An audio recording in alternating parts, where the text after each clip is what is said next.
ਸਤਿ ਸ਼੍ਰੀ ਅਕਾਲ। ਸਾਹਿਤਕ ਸੱਚ ਚੈਨਲ 'ਤੇ ਆਪ ਜੀ ਦਾ ਸਵਾਗਤ। ਮੈਂ ਹਾਂ ਹਰਮੀਤ ਕੌਰ। ਅੱਜ ਦੀ ਕਲਾਸ ਵਿੱਚ ਅਸੀਂ ਗੁਰੂ ਨਾਨਕ ਬਾਣੀ ਸੋ ਕਿਉ ਮੰਦਾ ਆਖੀਐ ਜਿਤ ਜੰਮਹਿ ਰਾਜਾਨ ਦੀ ਪ੍ਰਸੰਗ ਸਹਿਤ ਵਿਆਖਿਆ ਕਰਾਂਗੇ। ਗੁਰੂ ਨਾਨਕ ਦੇਵ ਜੀ ਇੱਕ ਅਜਿਹੇ ਗੁਰਮਤਿ ਕਵੀ ਹੋਏ ਹਨ ਜਿਨ੍ਹਾਂ ਨੇ ਆਪਣੀ ਬਾਣੀ ਦੇ ਵਿੱਚ ਖਾਸ ਕਰਕੇ ਆਸਾ ਦੀ ਵਾਰ ਦੇ ਵਿੱਚ ਉਸ ਵੇਲੇ ਦੀਆਂ ਸਮਾਜਿਕ ਬੁਰਾਈਆਂ ਦਾ ਖੰਡਨ ਕੀਤਾ ਹੈ। ਮਨੁੱਖ ਨੂੰ ਪ੍ਰੇਰਿਤ ਕਰਦਿਆਂ ਹੋਇਆਂ ਸਮਾਜ ਦੀ ਜੋ ਜਨਨੀ ਹੈ, ਸਮਾਜ ਦੀ ਸਿਰਜਕ ਹੈ, ਜਗਤ ਜਨਨੀ ਔਰਤ ਦੇ ਹੱਕ ਵਿੱਚ ਆਵਾਜ਼ ਬੁਲੰਦ ਕਰਦਿਆਂ ਹੋਇਆਂ ਮਾਨਵਤਾ ਨੂੰ, ਮਨੁੱਖਤਾ ਨੂੰ ਸੰਦੇਸ਼ ਦਿੱਤਾ ਹੈ ਕਿ ਭੰਡ ਜੰਮੀਐ ਭੰਡ ਨਿਮੀਐ, ਕਿ ਹੇ ਮਨੁੱਖ, ਭੰਡ ਤੋਂ ਭਾਵ ਹੈ ਔਰਤ। ਤੇਰੀ ਸਿਰਜਣਾ ਜੋ ਹੈ, ਭਾਵ ਤੇਰਾ ਜੋ ਪੈਦਾਇਸ਼ ਜੋ ਹੈ ਔਰਤ ਦੀ ਕੁੱਖੋਂ ਹੋਈ ਹੈ। ਔਰਤ ਨੇ ਤੈਨੂੰ ਜਨਮ ਦਿੱਤਾ ਹੈ, ਪਾਲਿਆ ਪੋਸਿਆ ਹੈ, ਆਪਣੇ ਖੂਨ ਦੇ ਨਾਲ ਤੇਰਾ ਵਿਕਾਸ ਕੀਤਾ ਹੈ। ਇਸ ਸ੍ਰਿਸ਼ਟੀ 'ਤੇ ਤੇਰਾ ਆਗਮਨ ਜੋ ਹੈ ਔਰਤ ਸਦਕਾ ਹੋਇਆ ਹੈ।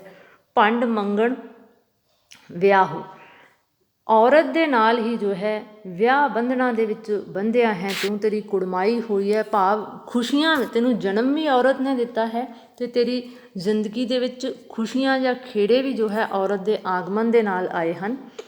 ਭੰਡੋ ਹੋਵੈ ਦੋਸਤੀ ਭੰਡੋ ਚੱਲੈ ਰਾਹੋ, ਭਾਵ ਔਰਤ ਦੇ ਨਾਲ ਇਸ ਸੰਸਾਰ ਰੂਪੀ ਪੰਧ ਦੇ ਉੱਤੇ ਦੋਸਤੀ ਦੇ ਬੰਧਨ ਵਿੱਚ ਬੰਧ ਕੇ, ਪ੍ਰੇਮ ਦੇ ਬੰਧਨ ਵਿੱਚ ਬੰਨ੍ਹ ਕੇ ਜੋ ਹੈ ਇਸ ਸੰਸਾਰਿਕ ਮਾਰਗ ਦੇ ਉੱਪਰ ਤੇਰਾ ਜੋ ਹੈ ਚੱਲਣਾ ਸਫਲ ਹੋ ਸਕਿਆ ਹੈ।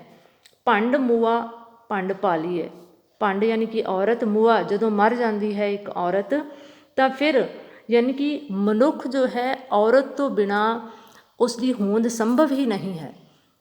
ਔਰਤ, ਮਨੁੱਖ ਦੀ ਪੈਦਾਇਸ਼ ਵੀ ਔਰਤ ਨੇ ਕੀਤੀ ਹੈ, ਉਸੇ ਦੇ ਨਾਲ ਉਹ ਸੰਸਾਰਿਕ ਪੰਧ 'ਤੇ ਚੱਲਦਿਆਂ ਹੋਇਆਂ ਸਮਾਜ ਜਾਂ ਸੰਸਾਰ ਦੇ ਵਿਕਾਸ ਵਿੱਚ ਆਪਣਾ ਯੋਗਦਾਨ ਪਾ ਰਿਹਾ ਹੈ। ਜੇਕਰ ਇੱਕ ਔਰਤ ਮਰ ਜਾਵੇ ਅਤੇ ਉਸ ਦਾ ਪਤੀ ਜੋ ਹੈ ਉਸ ਨੂੰ ਭੁੱਲ ਕੇ ਨਵੀਂ ਆਪਣੀ ਜੋ ਹੈ ਜ਼ਿੰਦਗੀ ਦੇ ਰਾਹ ਦੀ ਹਮਸਫ਼ਰ ਤਲਾਸ਼ ਕੇ ਨਵੀਂ ਔਰਤ ਭਾਲ ਕੇ ਫਿਰ ਉਸ ਦੇ ਨਾਲ ਵਿਆਹ ਦੇ ਬੰਧਨ ਵਿੱਚ ਬੰਧ ਜਾਂਦਾ ਹੈ, ਉਸ ਦੇ ਨਾਲ ਸਮਾਜਿਕ ਰੀਤਾਂ ਅਨੁਸਾਰ ਵਿਆਹ ਰਚਾ ਲੈਂਦਾ ਹੈ।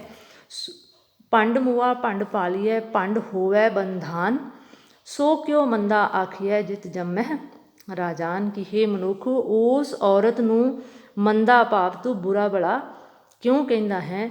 ਜਿਸ ਦੀ ਕੁੱਖੋਂ ਜੰਮਹਿ ਰਾਜਾਨ, ਸਾਰੀ ਸ੍ਰਿਸ਼ਟੀ ਦੇ ਵੱਡੇ ਵੱਡੇ ਰਾਜੇ ਮਹਾਰਾਜਿਆਂ ਦਾ ਜਨਮ ਹੋਇਆ ਹੈ, ਭਾਵ ਔਰਤ ਜੋ ਹੈ ਸ੍ਰਿਸ਼ਟੀ ਦੀ ਸਿਰਜਕ ਹੈ, ਪਰ ਔਰਤ ਨੂੰ ਸ੍ਰਿਸ਼ਟੀ ਦੇ ਵਿੱਚ ਉਹ ਸਨਮਾਨ ਭਾਵ ਉਹ ਆਦਰ ਸਤਿਕਾਰ ਪ੍ਰਾਪਤ ਨਹੀਂ ਹੋਇਆ। ਭੰਡੋ ਹੀ ਭੰਡ ਉਪਜੈ ਭੰਡੈ ਬਾਝ ਨਾ ਕੋਇ, ਔਰਤ ਤੋਂ ਹੀ ਔਰਤ ਦੀ ਸਿਰਜਣਾ ਹੋਈ ਹੈ। ਇੱਥੋਂ ਤੱਕ ਕਿ ਔਰਤ ਤੋਂ ਬਿਨਾਂ ਤਾਂ ਇਸ ਸੰਸਾਰ ਦੇ ਵਿੱਚ ਕਿਸੇ ਦੀ ਹੋਂਦ ਸੰਭਵ ਹੀ ਨਹੀਂ ਹੈ। ਕੋਈ ਦੁਨਿਆਵੀ ਜੀਵ ਅਜਿਹਾ ਹੈ ਹੀ ਨਹੀਂ ਜਿਸ ਦੀ ਉਤਪਤੀ ਜਾਂ ਸਿਰਜਣਾ ਔਰਤ ਤੋਂ ਦੀ ਗੈਰ ਮੌਜੂਦਗੀ ਦੇ ਵਿੱਚ, ਭਾਵ ਔਰਤ ਤੋਂ ਬਿਨਾਂ ਸਮਾਜ ਦੇ ਵਿੱਚ, ਸ੍ਰਿਸ਼ਟੀ ਦੇ ਵਿੱਚ ਕਿਸੇ ਮਨੁੱਖ ਦਾ ਜੀਵਨ ਹੀ ਨਹੀਂ ਹੈ।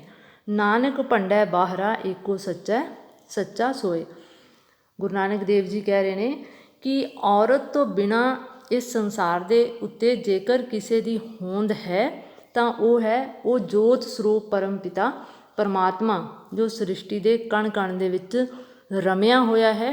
ਇੱਕ ਉਸ ਤੋਂ ਬਿਨਾਂ ਜੋ ਸਾਰੀ ਸ੍ਰਿਸ਼ਟੀ ਦਾ ਸਿਰਜਕ ਹੈ, ਜਿਸ ਨੇ ਔਰਤ ਨੂੰ ਵੀ ਇਸ ਸੰਸਾਰ 'ਤੇ ਜੋ ਹੈ ਇਸ ਕਰਮ ਦੇ ਲਈ, ਇਸ ਵਿਕਾਸ ਦੇ ਲਈ ਇੱਕ ਬਹੁਤ ਵੱਡਾ ਯੋਗਦਾਨ ਪਾਉਣ ਦੇ ਲਈ ਇਹ ਸੁਆਬ ਦਾ, ਇਹ ਪੁੰਨ ਦਾ ਕਾਰਜ ਬਖਸ਼ਿਆ ਹੈ। ਕਿਉਂਕਿ ਕਹਿੰਦੇ ਨੇ ਕਿ ਜਿੱਥੇ ਰੱਬ ਆਪ ਨਹੀਂ ਪੁੱਜ ਸਕਦਾ ਉੱਥੇ ਔਰਤ ਨੂੰ ਮਾਂ ਦੇ ਰੂਪ ਦੇ ਵਿੱਚ ਉਹ ਪੈਦਾ ਕਰ ਦਿੰਦਾ ਹੈ। ਭਾਵ ਔਰਤ ਜੋ ਹੈ ਇੰਨੀ ਦਿਆਲੂ ਹੈ, ਇੰਨੀ ਕਰੁਣ ਹੈ ਕਿ ਇਸ ਸੰਸਾਰ ਨੂੰ ਚਲਾਉਣ ਦੇ ਲਈ ਔਰਤ ਦੀ ਹੋਂਦ ਤੋਂ ਬਿਨਾਂ ਮਰਦ ਇਕੱਲਾ ਜੋ ਹੈ ਉਸ ਦੀ ਸੰਸਾਰ ਦੇ ਵਿੱਚ ਕੋਈ ਵੀ ਅਹਿਮੀਅਤ ਨਹੀਂ ਰਹਿ ਜਾਏਗੀ। ਕਿਉਂਕਿ ਗ੍ਰਸਥ ਰੂਪੀ ਜੀਵਨ ਦੇ ਦੋ ਪਹਿਲੂ ਹਨ ਔਰਤ 'ਤੇ, ਦੋ ਪਹੀਏ ਹਨ ਔਰਤ 'ਤੇ। ਮਰਦ, ਇਹਨਾਂ ਦੋਹਾਂ ਦਾ ਬਰਾਬਰ ਹੋਣਾ, ਇਹਨਾਂ ਦਾ ਆਦਰ ਸਤਿਕਾਰ ਵੀ ਬਰਾਬਰ ਹੋਣਾ ਚਾਹੀਦਾ ਹੈ। ਇਸ ਲਈ ਸਮਾਜ ਦੇ ਵਿੱਚ ਔਰਤ ਨੂੰ ਉੱਚਾ ਚੁੱਕਣ ਦੇ ਲਈ, ਉਸ ਦਾ ਆਦਰ ਸਤਿਕਾਰ ਕਰਨ ਦੇ ਲਈ ਗੁਰੂ ਨਾਨਕ ਦੇਵ ਜੀ ਨੇ ਮਨੁੱਖਤਾ ਨੂੰ ਆਸਾ ਜੀ ਦੀ ਵਾਰ ਦੇ ਇਸ ਕਾਵਿ ਬੰਧ ਦੇ ਵਿੱਚ ਪ੍ਰੇਰਿਤ ਕਰਦਿਆਂ ਹੋਇਆਂ ਮਨੁੱਖ ਨੂੰ ਸੱਚ ਦਾ, ਸੱਚੇ ਰਾਹ 'ਤੇ ਚੱਲਣ ਦੇ ਲਈ ਅਤੇ ਸਤਿਕਾਰ ਕਰਨ ਦੇ ਲਈ ਉਸ ਔਰਤ ਦਾ ਜੋ ਜਗਤ ਜਨਨੀ ਹੈ, ਜਿਸ ਨੂੰ ਦੇ ਸ਼ੁਕਰਗੁਜ਼ਾਰ ਹੋਣ ਦੇ ਲਈ ਪ੍ਰੇਰਿਤ ਕਰਦਿਆਂ ਹੋਇਆਂ ਮਨੁੱਖ ਨੂੰ ਕਿਹਾ ਹੈ ਕਿ ਇਹ ਸ੍ਰਿਸ਼ਟੀ ਜੋ ਹੈ ਔਰਤ ਸਦਕਾ ਕਾਇਮ ਹੈ। ਇਸ ਲਈ ਔਰਤ ਦਾ ਸਤਿਕਾਰ ਜੋ ਹੈ ਸਮਾਜ ਦੇ ਵਿੱਚ ਬੇਹੱਦ ਜ਼ਰੂਰੀ ਹੈ। ਧੰਨਵਾਦ।